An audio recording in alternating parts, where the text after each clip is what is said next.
बिस्मिल्लाहिर्रहमानिर्रहीम। Dear students, अस्सलाम वालेकुम।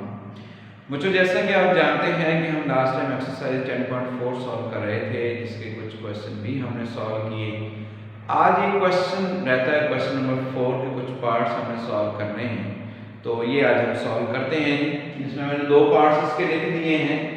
प्रूव करना है कि left hand side is equal to right hand side. तो बच्चों, हम कंसीडर कर रहे हैं कि इसकी लेफ्ट हैंड साइड जो कि है cos 20 degree plus cos 100 degree और प्लस है जी cos 140 डिग्री। बच्चों, हमें जो फार्मूला यहाँ पे यूज करना है वो आप देख रहे हैं कि cos दरमियान में प्लस का साइन है, तो सम को किस में चेंज करना है जी? सम को हमने बच्चों चेंज करना है प्रोडक्ट में। तो उसका फार्मूला आप जानते हैं कि cos p plus cos q ये इक्वल होता है 2 cos p plus q by 2 cos p minus q by 2। अब इसके लिए दो वैल्यूज होनी चाहिए, लेकिन यहाँ पर कितनी वैल्यूज दी गई हैं? 3। तो हमारे पास ऑप्शन है कि हम पहले दो पे फार्मूला यूज कर लें या फिर आखिरी दो पे यूज कर लें। तो ये हम पे डिपेंड करता है कि हम किस पे अप्लाई करना चाहते हैं। अगर पहले दो पे यूज करना है तो भी कर सकते हैं, पहले दो पे यूज कर लेते हैं या लास्ट टू पे यूज कर लें। cos 20 degree plus cos 100 plus 140 है। कंपेयर करो, p की जगह पर 100 है, q की जगह पर 140।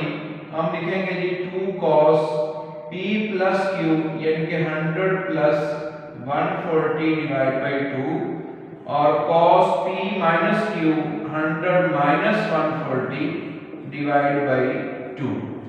सो जो 100 प्लस 140 करेंगे तो ये आप जानते हैं कि cos 240 है और cos 240 को सॉल्व करें तो ये बनता है जी 120 डिग्री।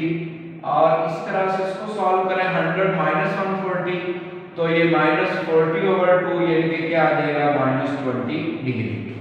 सो बच्चों, cos 20 डिग्री शॉर्ट क्वेश्चन है ये प्लस 2 cos 120 बच्चों ये इक्वल होता है -1/2 के, और ये cos नेगेटिव वाली वैल्यू क्या हो जाती है पॉजिटिव। ये 2 से कैंसिल हुआ तो cos 20 degree minus cos 20 degree ये बेटे एक दूसरे से वैल्यू कैंसिल हो गई और आंसर क्या आ गया 0। यही इसकी राइट हैंड साइड है जो कि हमें प्रूव करनी थी जी। तो बच्चों, नेक्स्ट क्वेश्चन की जाने बढ़ते हैं कि हमें प्रूव करना है कि left hand side is equal to right hand side. तो इसमें भी हम इसकी लेफ्ट हैंड साइड कंसीडर कर रहे हैं जो कि है sin π/4 minus theta sin π/4 plus theta. बच्चों, जो हमें यहाँ पर फार्मूला यूज करना है वो है जी प्रोडक्ट में है, तो किस में चेंज करेंगे, सम या फिर डिफरेंस में। तो फार्मूला में यहाँ पे वो लिख देता हूँ -2 sin अल्फा sin बीटा ये इक्वल था जी किस वैल्यू के इक्वल है cos alpha plus beta minus cos alpha minus beta. So बच्चों, इसको कंपेयर करें तो सबसे पहले इसके साथ -2 आना चाहिए था जो कि वहां पर नहीं है। तो हम क्या करते हैं, इसको पहले तो -2 से मल्टीप्लाई और डिवाइड कर देते हैं। उसके बाद अगर मल्टीप्लाई किया तो साथ में डिवाइड भी करना पड़ेगा। तो -2 sin π/4 माइनस थीटा और sin π/4 प्लस थीटा। सो बच्चों, ये अब आप इसको कंपेयर करें तो आप देख रहे हैं कि अल्फा की जगह पर हमें क्या पुट करना है और बीटा की जगह पर क्या पुट करना है। तो -1/2 cos अल्फा प्लस बीटा यानी कि π/4 minus theta plus π/4 plus theta. जी बच्चों, ये वैल्यू पुट करनी है अल्फा की जगह पर और ये बीटा की जगह पर। Minus cos alpha minus beta, alpha की वैल्यू है π/4 माइनस थीटा, माइनस बीटा की वैल्यू है π/4 माइनस ये माइनस थीटा हो जाएगा। सो -1/2 बच्चों ये थीटा थीटा से cancel, pi by 4 plus pi by 4, तो ये वैल्यू बन जाएगी 2 पाई बाई 4, और यहाँ पे minus cos pi by 4 cancel हो गया, माइनस का क्या आ जाएगा 2 थीटा। सो बच्चों ये 2 जो है ये भी पाई बाई 4 से कैंसिल होकर पाई बाई 2, और sine pi by 2 sorry cos pi by 2 0 के इक्वल होता है, माइनस कॉस नेगेटिव एंगल आप जानते हैं कि पॉजिटिव होता है, इसलिए पॉजिटिव आ जाएगा। ये माइनस की वैल्यू और शुरू में माइनस की वैल्यू माइनस माइनस क्या हो गया प्लस cos 2 थीटा, और यही इसकी राइट हैंड साइड है। जी बच्चों एक और इसका पार्ट है जो कि हमें अभी सॉल्व करना है, तो वो मैं लिखता हूं फिर हम उसको भी सॉल्व करते हैं। जी बच्चों नेक्स्ट इसका पार्ट है जी third part, sine theta plus sine 3 theta plus sine 5 theta plus sine 7 theta. तो बच्चों इसमें 4 वैल्यूज हैं, लेफ्ट हैंड साइड बच्चों मैंने कंसीडर कर ली है। 4 वैल्यूज हैं, तो ऐसा करते हैं कि 2 2 पे ब्रैकेट लगा देते हैं। आपके पास दो ऑप्शन हैं, या तो आप इसको थोड़ा सा अरेंज करके उसमें फार्मूला यूज कर लें, या डायरेक्ट दो दो वैल्यू पे भी फार्मूला अप्लाई किया जा सकता है। लेकिन अगर आप इसको अरेंज कर लें तो ज्यादा काम इजी हो जाएगा। वो कैसे? देखो थीटा प्लस 7 थीटा 8 थीटा है, 3 थीटा प्लस 5 थीटा भी क्या है 8 थीटा है, तो ये जरा ज्यादा उससे इजी हो जाएगा। वैसे जरूरी नहीं है, आप डायरेक्ट भी यहाँ पे अप्लाई कर सकते हैं। वो मैं ऐसा इसलिए कर रहा हूँ ताकि वो कॉमन आ जाए, इजीली उसको सिंपलीफाई किया जा सके। तो अगर आप वो कर लेते हैं तो अगेन फार्मूला यूज नहीं करना पड़ेगा, इसलिए बच्चों मैं उसको कर लिख रहा हूँ sine theta plus sine 7 theta, ये दो वैल्यूज हो जाएंगी, और sine 3 theta plus sine 5 theta, इन दो पे हम अलग फार्मूला यूज कर लेंगे। बिल्कुल इसी तरह से इसको भी अरेंज करते हैं, cos theta plus cos 5 theta, और ये भी आ जाएगा सॉरी 7 थीटा, और यहाँ पे cos 3 theta plus cos 5 theta. ऐसा बच्चों इसलिए किया गया है ताकि वो एंगल ऐड करेंगे तो सेम आएगा और सेम वैल्यू कॉमन आ जाएगी, तो ज्यादा सॉल्व नहीं करना पड़ेगा, बस रीजन ये है। Sine p plus sine q, आप जानते हैं बच्चों ये फार्मूला इक्वल होता है 2 sine p plus q divided by 2 cos p minus q divided by 2। इस तरह से यहाँ पे भी फार्मूला यूज करते हैं, तो 2 साइन p प्लस q यानी कि 3 theta plus 5 theta divided by 2, और cos p minus q 3 theta minus 5 theta divided by 2। जी ये डिवाइड हो रहा है इस तरह से, यहाँ पर बचे cos p plus cos q किसके इक्वल होता है, cos p plus cos q, ये इक्वल है 2 cos p plus q over 2 cos p minus q by 2, और इस तरह से यहाँ पे भी 2 cos 3 theta plus 5 theta divided by 2, और cos 3 theta minus 5 theta divided by 2। सो बच्चों इसको सॉल्व करते हैं तो ये वैल्यू आपके पास आ जाएगी 2 साइन 8 थीटा बाय 2 करोगे 4 theta, cos theta minus 7 theta minus 4 theta divide करेंगे माइनस 2 थीटा रह जाएगा, प्लस 2 साइन ये भी 8 थीटा बाय 2 4 थीटा, और माइनस 2 थीटा रह गया, कैंसिल होकर माइनस थीटा आ जाएगा। इस तरह से बच्चों नीचे वाली वैल्यू में 2 cos 4 थीटा cos माइनस ये सॉरी 6 बचता है, तो 2 पे डिवाइड करोगे तो क्या आ जाएगा 3, यहाँ पे भी माइनस 3 थीटा, और 2 cos 4 थीटा और cos माइनस थीटा। जी बच्चों अगर हम ऊपर वाली वैल्यू में चेक करें तो कॉमन है ये 2 sin 4 थीटा, और बाकी आपके पास क्या रह जाएगा cos 3 theta plus cos theta.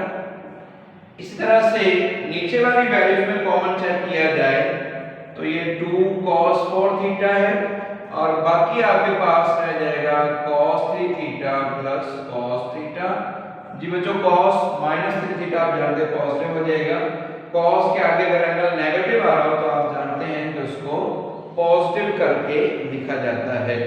सो बच्चों ये वैल्यू इससे कैंसिल, ये सारी वैल्यू इससे कैंसिल, तो बाकी हमारे पास क्या रह गया जी, sin 4 theta divided by cos 4 theta, और ये किसके इक्वल है, tan 4 थीटा के, और यही इसकी राइट हैंड साइड आ गई जो कि हमें प्रूव करना था। जी नेक्स्ट चैप्टर की जाने पढ़ते हैं। ये चैप्टर के जितने क्वेश्चन हमने करने थे वो मुकम्मल हो चुके हैं, तो नेक्स्ट देखते हैं। जी स्टूडेंट्स नेक्स्ट है जी इसमें चैप्टर नंबर 11, जिसमें हमें फाइंड करना है पीरियड ऑफ ट्रिग्नोमेट्रिक फंक्शन। तो इसकी डेफिनेशन मैंने लिख दी है, period of a trigonometric function is the smallest positive number which when added to the original number, circular measure of angle gives same value of the function. For example जैसे हमारे पास sin है, sin जो function है इसके angle में अगर हम 2 पाई add कर दें तो इसका आंसर क्या रहता है, sin x। तो इसलिए जो sin का पीरियड है बच्चों वो क्या हो गया जी, 2 पाई। सिमिलरली cos जो फंक्शन दिया गया है इसमें भी अगर आप 2 पाई ऐड करें तो इसका आंसर भी cos x आता है। पीरियड को हम p से भी डिनोट कर सकते हैं, तो p क्या आ जाएगा, 2 पाई। यही बात यहाँ पर की गई है कि स्मॉलेस्ट पॉजिटिव नंबर जब उसके एंगल में ऐड करें और उसकी वैल्यू जो है वो सेम रहे, तो फिर वो जो वैल्यू आपने ऐड की है वो इसका क्या कहलाएगा, पीरियड। इस तरह से बच्चों जो टेंजेंट है इसमें पाई भी ऐड करें तो उसका आंसर टेंजेंट x आता है। इनमें अगर पाई ऐड किया जाए तो माइनस साइन और माइनस कॉस आता है। सेम फंक्शन नहीं आ रहा था इसलिए उसको कंसीडर नहीं किया गया, लेकिन इसमें ये टेंजेंट x आ गया, लिहाजा इसका पीरियड पाई है। तो बच्चों याद रखिएगा साइन का पीरियड 2 पाई, कॉस का 2 पाई और टेंजेंट का पीरियड क्या है, पाई है। तो इसके जो रेसिप्रोकल है उनके लिए भी सेम कंडीशन है। साइन का रेसिप्रोकल को सीकेंड होता है, उसका पीरियड भी 2 पाई है, सीकेंड का पीरियड भी 2 पाई है। टेंजेंट का रेसिप्रोकल कोटेंजेंट है, उसका पीरियड क्या हो जाएगा, पाई। अब जैसा कि cos 2x है, क्वेश्चन नंबर 2 और 3 इसके सॉल्व करने हैं। इसमें 2x है तो बच्चों 2x में हमें इसका पहले तो पीरियड ऐड करना है। cos का पीरियड क्या होता है, 2 पाई। 2 पाई बच्चों ऐड कर दिया।